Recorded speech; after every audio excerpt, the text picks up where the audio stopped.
Kalau saya benarkan Sri Gading, saya tidak ikut peraturan mesyuarat Tidak, Tan yang Sri. sering kali saya Sebenarnya tekankan. kuasa Tan Sri, macam semalam Lain kali 3 Sri Gading. soalan. Soalan pertama. Jadi saya nak meniru macam Yang semalam. berhormat Tuan William Leong Jikin Selayang. Terima kasih Tan Sri yang betul-betul. Soalan saya yang kedua.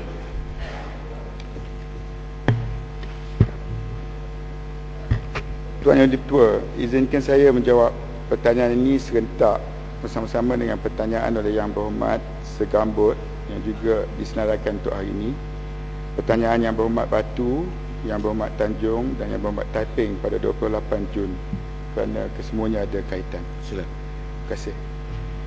Tuan Yang Ditua, cadangan pertukaran dua hala Malaysia-Australia mengenai pelarian dan pemohon suaka adalah selaras dengan kerangka kerjasama serantau yang telah dipersetujui di mesyuarat keempat peringkat Menteri Bali Proses di Bali, Indonesia pada 30 Mac tahun ini. Kerangka ini diwujudkan bagi menangani isu pergerakan migran secara tidak sah atau dengan izin Irregular Movement of Migrants, termasuk pelarian dan pemohon suaka di rantau Asia Pasifik, dan ianya tidak meletakkan syarat bahawa negara-negara yang menyertainya perlu menjadi negara anggota kepada Konvensyen Pertubuhan Bangsa-Bangsa Bersatu mengenai pelarian 1951 dan Protokol 1967 dan boleh dilaksanakan secara bilateral ataupun multilateral. Di antara faedah yang diperolehi daripada kerangka kerjasama serantau ini adalah seperti berikut. Pertama, ianya dapat menjejaskan modus operandi dan model perniagaan sindiket-sindiket antarabangsa penyeludupan migran yang melihat Malaysia sebagai negara transit atau negara destinasi. Kedua, menangani ancaman jenayah rentas sempadan di mana sindiket-sindiket jenayah ini juga turut terlibat dengan aktiviti-aktiviti jenayah lain seperti pemerdagangan orang, penyeludupan dadah, pengubahan wang haram dan keganasan. Ketiga, mengurangkan jumlah pelarian yang semakin meningkat di negara ini di mana Australia akan menerima seramai 4,000 pelarian dan Malaysia menerima 800 orang daripada Australia. Keempat, walaupun jumlah pemohon suaka yang dihantar negara ini dari Australia tidak mencapai jumlah yang disasarkan 800, negara tersebut akan tetap meneruskan komitmen untuk menerima 4,000 pelarian yang telah pun dipersetujui. Kelima, memperbaiki imej Malaysia yang dilabelkan sebagai negara transit bagi penyeludupan migran di negara-negara ketiga seperti Australia dan Kanada. Dan keenam, bahawa tiada implikasi kewangan bagi Malaysia untuk melaksanakan cadangan pertukaran ini.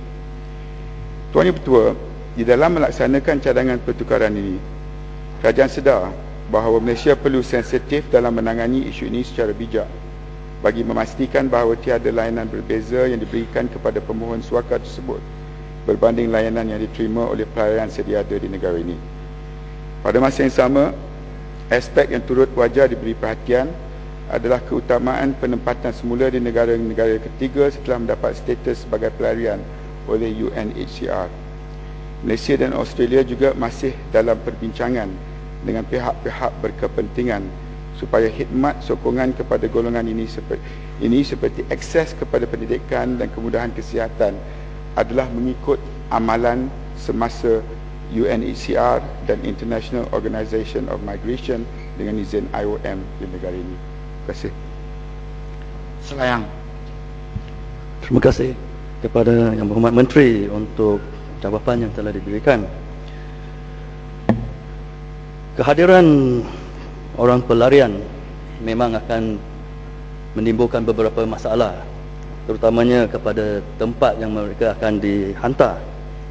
Sebagai satu contoh, di kawasan saya, Selayang, ada Pasar Borong Selayang di mana banyak refugee berstatus UNHCR.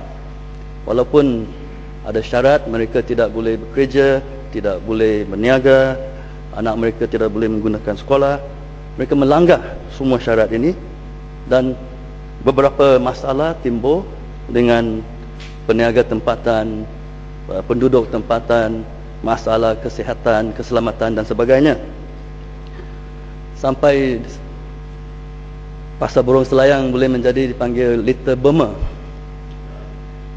Soalan saya ialah 800 pelarian yang akan dihantar oleh Australia ke Malaysia, adakah status mereka sebagai refugee UNHCR dan adakah syarat bersama dengan refugee yang sedang ada di negara kita, iaitu mereka tidak boleh bekerja, berniaga, dan anak mereka tidak boleh pergi ke sekolah awam, dan apa cadangan kerajaan untuk mengelakkan masalah yang telah timbul di tempat yang mereka diletakkan. Dan kedua ialah kalau 800 pelarian yang dihantar dari Australia ini melanggar syarat, walaupun negara kita bukan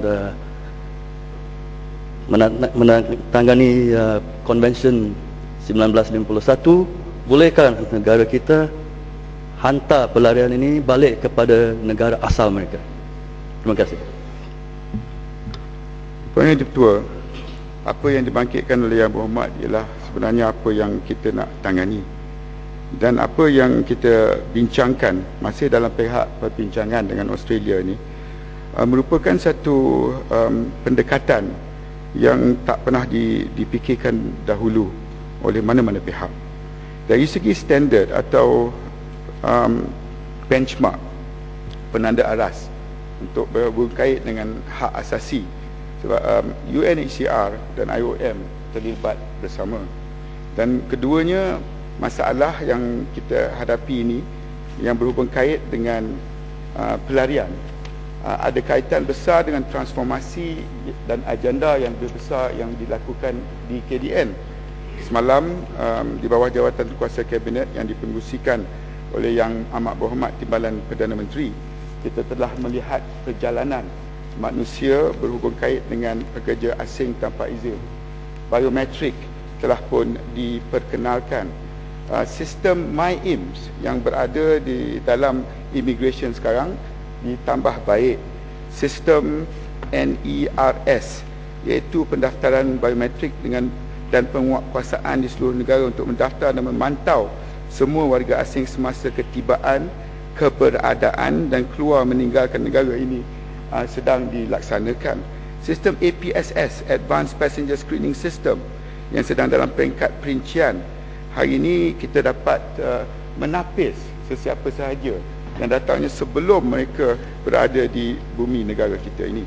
Ini semua bermakna bahawa fenomena globalisasi, dunia tanpa sepadan, yang membawa bersama ancaman-ancaman pergerakan manusia secara besaran maklumat, merupakan satu perkara yang perlu ditangani, dan apa yang kita lakukan ini sedang dibincangkan secara holistik dan menyeluruh. Berhubung kait dengan tanda aras, terlalu awal untuk saya maklumkan kepada pihak Dewan ini status refugee ataupun pelarian atau irregular migrants, kerana apa yang sedang dilakukan hari ini masih di peringkat perbincangan.